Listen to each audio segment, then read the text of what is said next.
তোমাদের একটা জিনিস শোনাই, তোমরা জাস্ট একটুখানি, আমি চুপ করছি, তোমরা জাস্ট বাইরের আওয়াজটা শোনো, তাহলেই তোমরা বুঝতে পারবে যে আমি আজকে কেন এই ভিডিওটা বানাচ্ছি।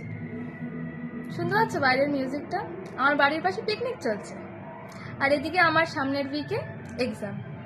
তোমাদের দেখাচ্ছি, আমি পড়াশোনা করতেই বসেছি। দেখো, দেখতে পাচ্ছ আমি এখানে পড়তে বসেছি, আর আমার এখানে সকাল থেকে পিকনিকের জন্য গান চলছে। আমি পড়বো না গান শুনবো? আমি তো পড়ছি আর এই গানটা করছি, মানে কোন দিকে কনসেন্ট্রেট করবো আমি বুঝতে পারছি।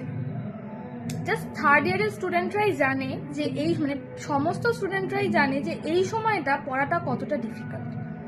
শুধুমাত্র আমরাই বুঝতে পারছি যে এই সময় পড়াশোনা করব নাকি গান শুনবো। এখন সব জায়গায় বিয়ে, যদিও বা বিয়ের সিজনটা এখন গেছে, এখন পিকনিকের সিজন চলে এসছে। সো যাদের সামনে এক্সাম, তাদের জন্য গুড লাক। সবাই ভালো করে এক্সাম দিও, না পড়ে গান শুনে।